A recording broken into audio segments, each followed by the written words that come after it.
hello, and welcome to the third episode of the Higher Origins podcast. Uh, so far, so good. We just had plenty of technical difficulties, but everything seems to be working now. I'm Daniel. I'm Matthew. So, what's new? What's been going on in the world of cannabis and Higher Origins recently? Well, I believe we recently just launched a little article, an interview with Emerald Sasquatch, if you wanted to talk on that. So, I'm actually really pumped about that. There's a little dispensary in the north end of Mendocino County called Emerald Sasquatch, and it's at this old site called the Peg House, which has been a little like venue, restaurant, kind of country pit stop for as long as I've been around. And the little gas station next to it was recently turned into a dispensary by two locals called Will and Fawn. And they live in the area and they decided to open it up because their grandfather was actually the guy who ran it as a gas station previously. So the location has been in the family for a while and they decided to turn it into a dispensary. So I went up there in October and interviewed them, and it was a fantastic little visit, and I just got to kind of pick their brain about the local history, culture, all that.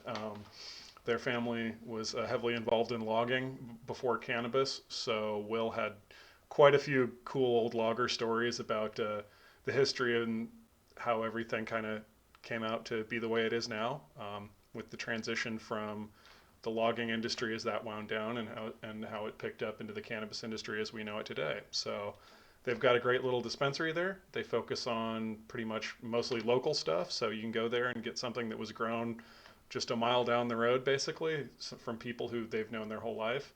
And excellent products, great little store, and I highly encourage you to visit. And also check out the article. I'll drop a link in the description or a QR code on screen if you're interested in that. Yeah, no, the Emerald Sasquatch is a really cool spot there at the Peg House. We were last up there for Reggae on the River, and we popped in there because for Mendo Mystic, we went in there and we were able to actually go and get some pre rolls, and they're like huge supporters. So it was actually really cool to see like such like kind of like a more like local kind of niche type store actually exist in Leggett, which is I think their last census was like 77 people live there. So Based on what they were saying, that whole area when they grew up there was huge. That at one point Leggett had nearly as many people as Willits does now, in the height of the logging booms. And it just goes to show how heavily economically dependent that area was on logging. That was the whole reason why everyone was there. And it also goes to show how big of a economic disaster it was when logging left. And naturally, it made sense that the loggers would turn to growing cannabis because they had very good knowledge of millions of acres of un, unwatched, kind of abandoned forest. They knew where all the hidden roads were. They knew where all the water was. They knew where all the little logging camps and locked gates were.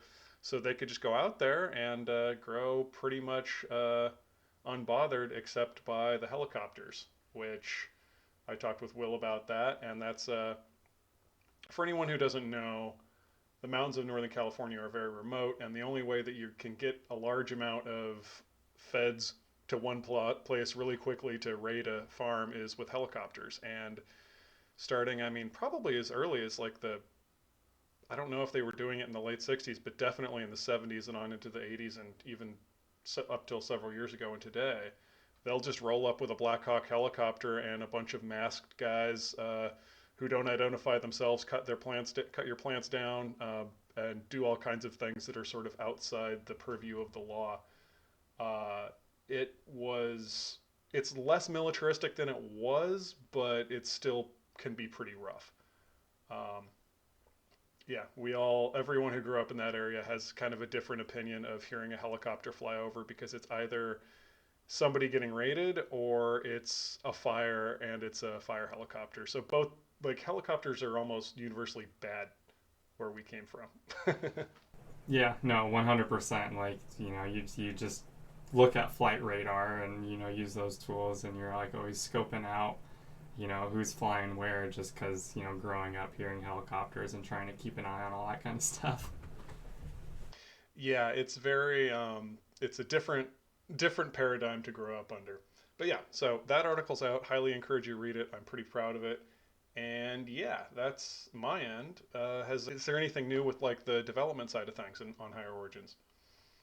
Yes. So in the past week, I've been mostly focusing on more on the higher origin side that would be able to attract consumers and help them find where some of the small farm product can be found, and what retailers are actually supporting us small farmers. So hopefully that we can start to steer an audience of people into either dispensaries, retailers that support, and then obviously show them the different varieties of small farm product. Even if two farms are growing blue dream, they're going to be different blue dreams because of just the various different microclimates and different growing techniques and practices, and everyone's like soil microbiomes and like all this crazy stuff that goes into the plant that a lot of people don't consider. So we're hoping to highlight a lot of that.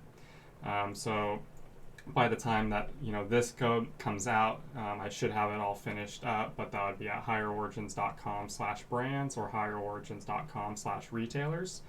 And those areas are there to again just highlight brands, retailers, so consumers can actually kind of go down some discovery path.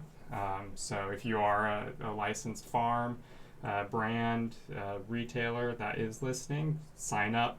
Get a page. It's free. And then you can actually get represented on there, and as we sit there and work the SEO and actually like build the platform up, everyone just kind of helps each other. It's one of the rising tides raises all boats type of situation. So that's been the big focus there while we build out the marketplace side of the app or the B2B side. But yeah, all really good developments going into 2026. Cool. Just to clarify, so you were talking about like comparing two different strains. So would that be like between two separate COAs, you would be able to kind of look at the differences in like terpenes between them, or was that something else you were talking about? So on any retail product, there are like on the actual product pages, there are you can see the primary, secondary, and tertiary terpenes. Currently, it hasn't been put into works currently, but it is one of the things that we want to do, where we actually go through and allow you to compare terpene profiles, overlay it, do things like calculate average terpene profiles for specific strains. But those are obviously things that once we gather more data and we're able to actually like you know get clean data, because that's another hard thing, is that we kind of have to work from a bunch of different angles. It's not necessarily like importing metric data and suddenly you have this rich data set. You actually have to kind of get either the farms or the retailers to put in the data in a certain way and kind of have it work in the system in order to more effectively query it and actually query it accurately. Because as we all know, there's a lot of renaming in the distro space. So even if a product called Blue Dream makes it to retail, it doesn't necessarily mean that the farm that grew it called it Blue Dream. So we're hoping to like as time goes on, we get more and more farms, more and more retailers on. We're able to kind of build out the visual of the supply chain and actually go and ensure transparency and who's doing what, when, where, to make sure everyone's on the same page. Kind of moving on to greater industry news. Yet again, we hear that rescheduling might be on the menu. I think on the 11th there was an article from I believe the Washington Post that said that the president was trying to push forward some kind of an executive order or something to restart the rescheduling process, that is taking cannabis from Schedule 1 to Schedule 3. Um, they've said they were going to do this many times. They're at this point, we can't really expect it to happen until it happens. But while that's kind of in the popular attention span, I just wanted to go over a couple quick just quick thoughts on like what rescheduling would actually mean from the perspective of small farms. First of all, like rescheduling to Schedule 3 puts weed at the same level as like ketamine or codeine cough syrup or steroids, which are all still regulated substances which need to be like manufactured and licensed and controlled, and you can't just go buy them. So in all the states like California that have a legal industry, it would still be illegal in the eyes of the federal government, just like it is now. So the idea that a federal law change is going to immediately change the California or any other state industry is kind of not exactly true, because we are already ignoring federal law. Like, we already don't care, so if they change it, it's not going to mean everything overnight is totally different. The biggest change is probably going to be on the financial side with the relaxation of, so Schedule 3 drugs have much more relaxed financial requirements. So you can do things like use credit cards more easily, get better access to banking, get tax write-offs. So basically, the 280E rules, which prevent you from getting tax write-offs and stuff for selling cannabis, Schedule 1, you would have to get, or now you could get all of those tax write-offs once it was Schedule 3. So that's going to be a lot more money in people's pockets and a lot less red tape on things like, sales and financials and getting credit card handling and payment processing. So that'll be cool and will unlock a lot of near-term innovation in like how things are sold. That's one thing.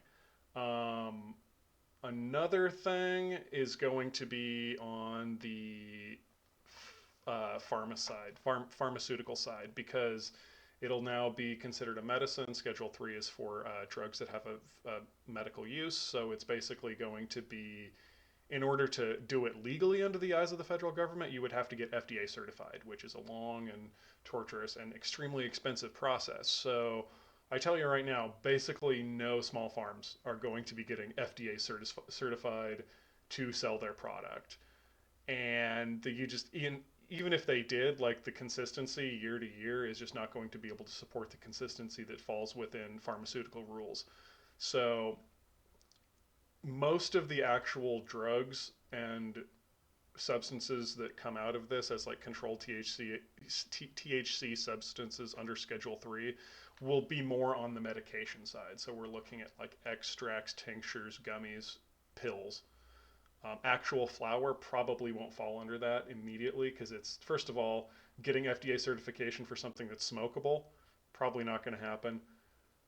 But the greater picture of this is that it's not going to be financially accessible to most small farms. So that means it's going to be very large organizations, very large companies who partner with pharma or get massive investment from pharma, and all of the existing companies or people who feel like they're about to miss the boat and pump millions and millions and millions of dollars into this industry with no idea what the hell they're doing, just like at the beginning of Prop 64. And all of those investors who showed up with $100 million, and then a couple years later we were basically writing their corporate obituary because they had no idea what they were doing.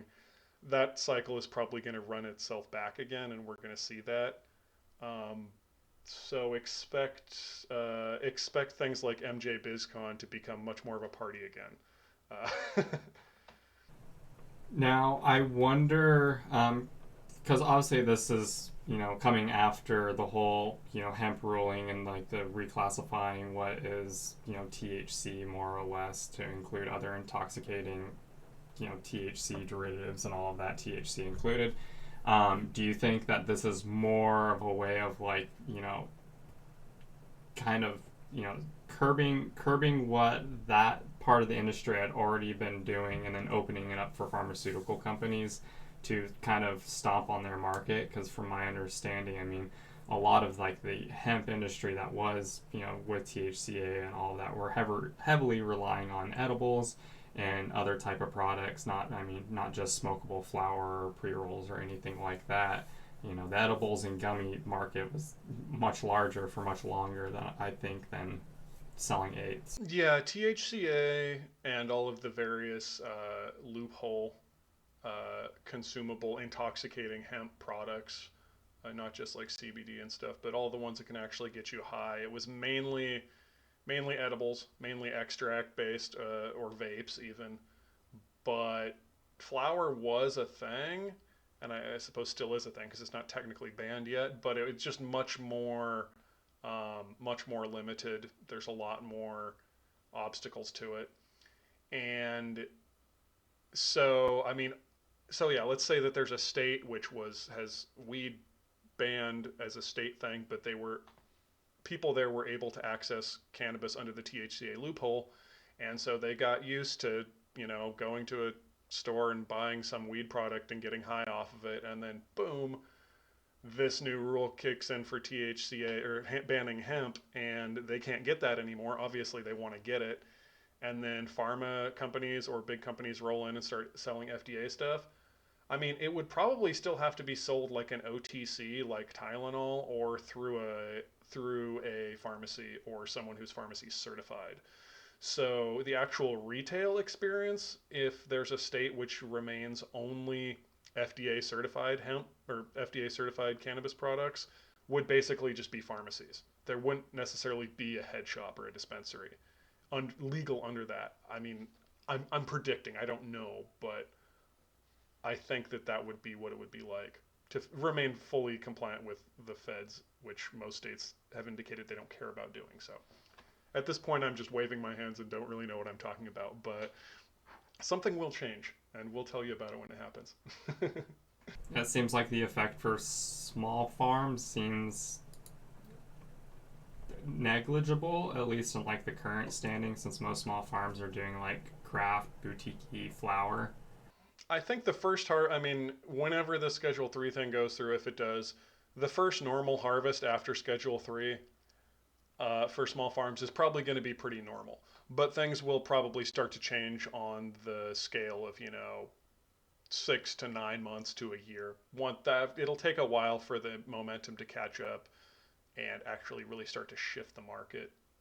Well, hopefully it leads to better 280E and we can actually do taxes and banking properly. But One thing I'm afraid of when it comes to taxes, because California paused that tax increase because they said basically like at least the lawmakers did realize and Newsom did realize that everybody's hurting, so they paused that tax. Thankfully, San Francisco actually axed their 10% tax too, I believe. yeah, and I mean, so you're seeing a lot of people in California, or like authorities in California, realize that the weed industry is overtaxed, which is cool. I mean, they've got a long way to go, but there's at least a couple glimpses of them deciding that we're too broke to pay taxes. The problem is once 280E rolls around, as people start being able to claim refunds and basically get more money, they might unpause those tax increases because they're like, oh, these people have more money again. It's time to stick them. I'm worried about that because I don't really trust the state on that. If farms or just brands in general are allowed to go for 280, it obviously makes more sense for self-branding than even more. Like, on top of that, because then you're actually able to run your business and take proper deductions, get actual proper access to banking, which should make payments between retailers and these brands a lot easier. If we can take credit card transactions, that also opens up for direct-to-consumer avenues if we're able to actually like push and change policy to allow small farms or other what we've talked about in the past to ship directly to consumers. I think then we're actually starting to hit somewhere where it might be survivable in the industry. Yeah, right. And rescheduling and the easier access to financial stuff would actually make a lot of sense and enable that. You're right. You did mention self-branding though. And that is kind of an interesting point that once 280E lands, if you are the one doing as much of your own branding and work as possible, you get to write that off for yourself.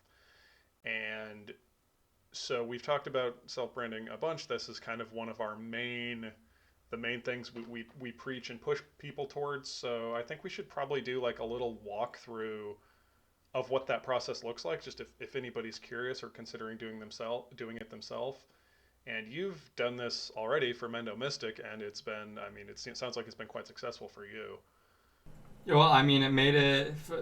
Doing like actual like self branding and going through the process, while it's difficult and you have to go through and you have to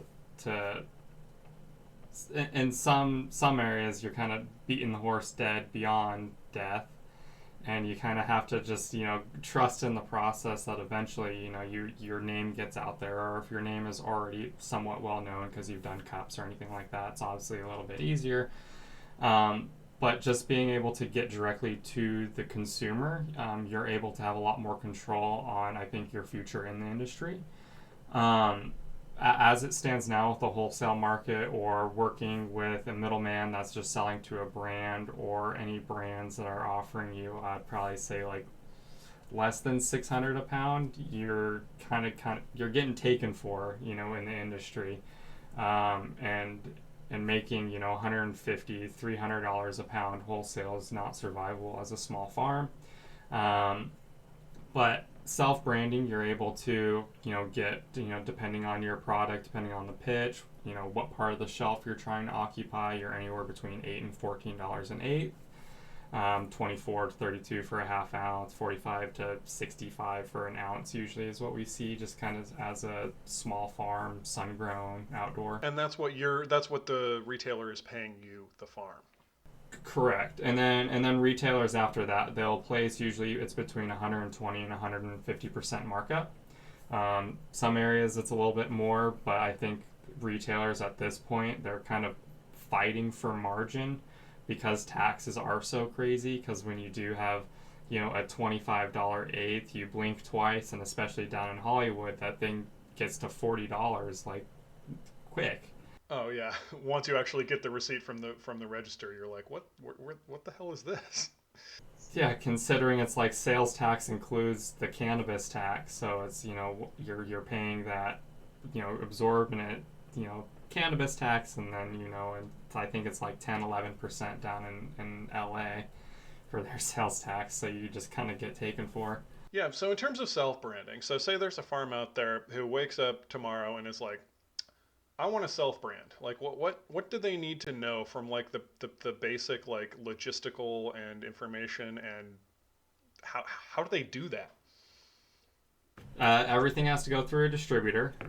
So you either have to find a distributor that's local to you, that provides it as a service, or ask around. There are quite a few, like just even looking through the license search tool, there's quite a few like farms that hold their own distribution permits. We've had successes actually like networking, meeting farms, and then getting access to distribution that way. Um, in most cases, we're seeing like distribution costs to be around 10% of the sale. Um, if they're running like a clean operation, I don't think really doing the metric or like the compliance side of it's like really worthy of like too large of an extra expense. But I mean, obviously, if you are a small farm out there, we'd love to know or hear kind of your process in terms of the costs on your side, because the more that kind of gets out there, the more we kind of know who's charging for what, and then what we should actually be expecting, because there are a lot of distribution that will take advantage of you through and through, so you do have to be careful of that. After you figure out distribution, you're mostly figuring out branding, packaging. If you're going into packaging, obviously the cheapest route is doing Mylar bags, where you can get those if you're buying them at a decent volume, like 500-ish bags at a time. You can get those for like 15 cents, I would say. And then if you're getting like a local print shop or someone like that to do a label for it, you're looking at probably like another 30 to 50 cents for that, depending on ink and how extravagant you want on the label. Yeah. So what can you actually pack on your farm? Because I know that there's some things you're actually allowed to do on your own. So, and a lot of it depends on like your local county ordinance, obviously. Here in Mendocino County, as long as you have your processing areas marked on your site plan, and you kind of like detail out the SOPs of it, you can pack your eighths and everything on the farm. You can do pre-rolls, anything that's not a manufactured good. Obviously, you can't do extraction or rosins or anything like that. I believe that needs a type P or something license.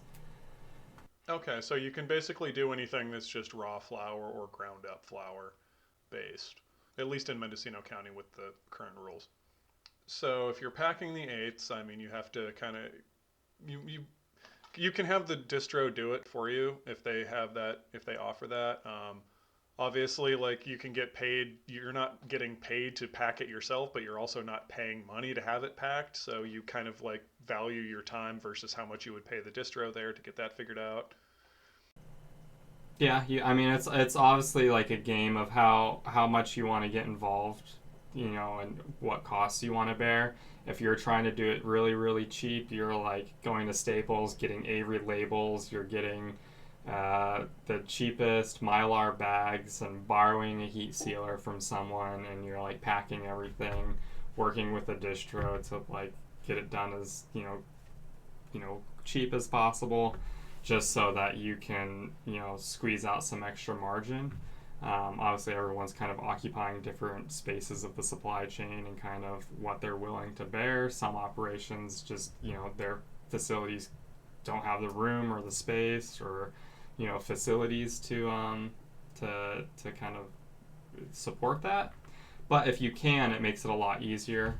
It's I think in my opinion easier to hire hourly labor to come out and help you package a bunch of eights, or go and invest and get one of those like knockbox pre-roll machines, and go and buy the bulk elements papers and sit there and knock them out 169 at a time. You know it is a lot of work, but in a day you can easily package $10,000-$15,000 worth of product if you had kind of the right systems in place. And then you kind of have to worry about, okay, now how do you get rid of that much product, because it is like we all can get excited and produce and package all this product, but the next step is doing sales, and that's obviously where Higher Origins is trying to come in and be like this online marketplace where there's discoverability aspect of it, so retailers don't necessarily have to rely on small farms to spend time away from the farm to then go and do sales to then like try to get this good relationship going. We're trying to bridge that, but obviously nothing beats boots on the ground, getting out there, getting the name out there, at least meeting some of the buyers that would be buying your product, because obviously you're able to convey the value and whatever qualities that you feel your product has the best. So like it's tough in that front. I mean, you just kind of have to spend time in networking and getting the name out there, because you have to sell retailers to sell you to sell like your brand to their consumers. So it's this weird relationship where they're the bouncer to their shop, so you just have to get through them. Yeah. Couple other things that people should consider with self branding is cost of testing. Once you get the product package, you have to get it tested through the distro, I believe. Yep. Right now we're seeing testing with terpene profile come to I think it's like $456. And you can do up to a 50-pound batch. Right now, I mean, we initially started doing 5-pound batches because we were just unsure, and you don't necessarily want to get a COA and then sit on the product for 6-8 months trying to sell it, because you always want fresh test results. But now it's like, as the brand has grown, we got into more retailers. We're doing like 10-15-pound batches now. And another thing for cost is distance. So everyone knows that half to at least half of the retail locations in California are in the immediate Southern California, LA metropolitan area and around there. But if you're operating out of the North State, out of the Triangle, I mean that's 500 to 600 miles away. And we've actually had a lot of luck looking closer than that. I mean, the Bay, Sacramento, even like the Santa Rosa, Sonoma, and Mendocino areas. There are plenty of dispensaries in the North State. There's some over in Chico, over near Redding as well, that will sell your weed. So don't immediately think that if you can't get your weed into some big corporate store down in SoCal that you're screwed. There are plenty of places out there. It's worth checking out LA if you have the time, energy, and patience to drive down there and look around. We have found a few places that will take the weed, but it's a whole different culture. It's a whole different corporate structure and set of buying habits. Usually, they're just looking for larger supply chains and more consistent supplies at a cheaper price. They're used to buying from the Stizzies, the Glass Houses, all these big brands, and that's just what they're used to. So us showing up and saying, yeah, here's like 30 jars and it's like $8 a piece and you can get this for like the next 3 months and then call me next year. They're like, what the hell is this? Get out of my store. So you do have to understand just like the different purchasing patterns. But yeah, look closer to home. Look closer to home than you think you have to, because there's definitely someone within 150 miles who will put it in their store. Well, and I ultimately think it's one of those situations where there's a greater opportunity, especially since, even Santa Rosa, Sonoma counties, Napa, even just their proximity to the Emerald Triangle, just as a brand to go in there and try to replace some of these larger brands if they're stocking them, like the Stizzies or the Glass Houses or the Connecteds, because we should be able to say like, hey, shake them and say like, we're small farms, we're like hours away from you, and you're sitting there importing, you know, sun-grown weed from Southern California when they're just known for these large corporate, standardized, grown in rock wool with like no care. And so it ends up being, I think, a better pitch, going in there as a small farm into a local retailer, and saying like, hey, you should support us because of XYZ. And if collectively we can grow that audience, supporting us in retailer, and makes it easier to get into the Bay Area, which makes it easier to get into Sacramento. And before you know it, we can kind of start to spread our outreach further and further. But yeah, I think like as an immediate focus for small farms self-branding that are doing very small volume, maybe not doing 100% of their inventory on the retail side of it, but are putting 5-10 pounds to get a feeler out. Okay, how does this work? How does testing, how does the cost work? How hard is it actually to get product from farm through distro to retailer? And as you start to get the process, it does get easier. I think there's a lot of people like look at it as it is this scary thing, but I think it is it's within reach for a lot of people, and I think it's something that is definitely necessary for them to make it, the next 5, 10, 15, 20 years in this industry, just even with things so uncertain. Yeah, the buyer doesn't come to you anymore. It's not the guy with the van who shows up in town and you go meet him down in Hopland. It's the guy. It's you have to be your own salesman and you have to be aggressive about it. Like if they don't answer their phone on day one, call them on day two and day three. Walk into their store. Say, hey, I called so and so. They didn't answer. Are they here right now? Like, maybe don't be super demanding. Maybe bring them some donuts or something. But like, you've got to keep up the pressure, and also don't really take it personally until it becomes personal. Like, if you're going into a retailer and you just can't get in touch with the buyer, they're probably just busy or working with their boss, and their part of the industry is also extremely stressful. So if they don't have time to talk to you this week, they're not blowing you off necessarily. The time to get annoyed and take it personally is when you walk in and they say, yeah, $3 a jar, and plus you have to give us like 20 jars as a present. That's when you tell them they're full of shit and don't sell to them. That's toxic and that should be called out. But be patient. Don't let the first missed call indicate that they hate you. It's kind of like a little bit of an ego exercise when you first start selling. I mean, 100%. And also, I think it's pretty common. It's becoming less common, but obviously, if you go in there saying you're a new brand, it's pretty much assumed that you'll probably get tossed the idea of, wanting to do 15, 30, 45-day terms. Personally, I say don't even agree to terms. Don't just only do COD, cash on delivery. Because then you have the scenario where the retailer is actually a little bit more beholden to their inventory and they work to sell through it faster so that they have their budget for the next month. And then you remove the risk from your end of this, transaction. If you are able to get it up front, and realistically, we only take terms with retailers that we have like a working business relationship with, or you find that you are going down to LA, and you might do half the order cash, and then you do like the second half of the order on like net 15 or something like that, just because they're doing ACH or something. There's a lot of different ways to play it, but COD is definitely necessary, and you should always ask for it. Again, this is a thing that corporate brands are not used to doing. So if it's a if you're looking at a retailer that has many locations, that's probably not a place that I would recommend starting. Many locations, a lot of orders, which obviously you can go on Higher Origins to our license search. It's just higherorigins.com/license-search.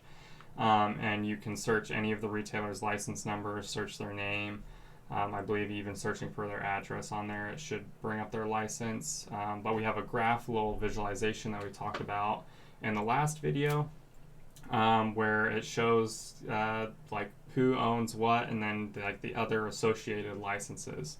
So just from like a quick click into their license, click the graph, you're able to kind of see their company hierarchy, and if you should even go to approach them, because often if it has 6 owners and they're like spread out everywhere, and half the owners are on like some large 2, 3, 4 acre plus farm, you're not going to get any live day, and realistically you're probably wasting your time pursuing those leads.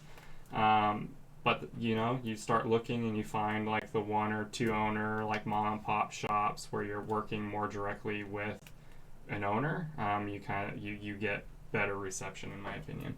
And I mean, like anything, it's all about networking. I mean, right now we're saying that as it's generally more difficult to get into corporate brands, but if you smoke the right person out, if you meet the right person at the party, they might just be like, "Hey, yeah, we've got 15 stores and we want you in them." Like, shit can happen, and so don't let us discourage you, but just learn from our experiences, I suppose.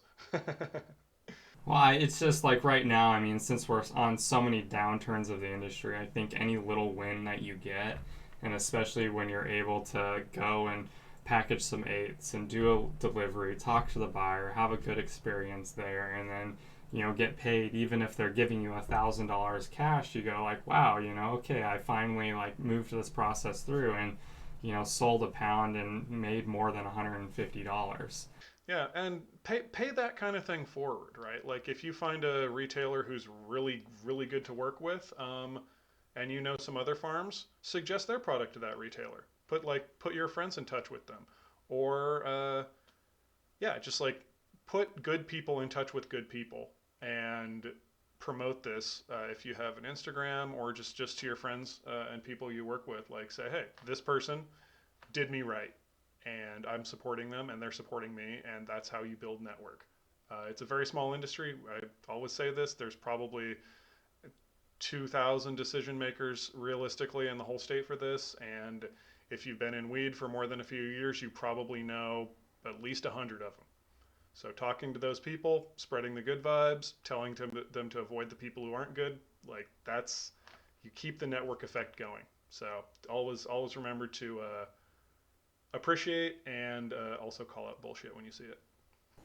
No, it's super common where we're out doing sales and we come across, where I'll see a larger brand on the shelf that's selling a strain of a farm that I know that's a small farm. I go like, hey, you should get that out of here and get this one in, or whether it's like infused pre-rolls or hashes or whatnot. It's like you always have to be suggesting, because ultimately the more of their product that gets sold in these retail locations, the more their consumers get conditioned for buying and looking for this more like niche craft small farm product that isn't necessarily grown in huge fields. You're talking a couple hundred plants, and a lot of them are all like tendered by hand.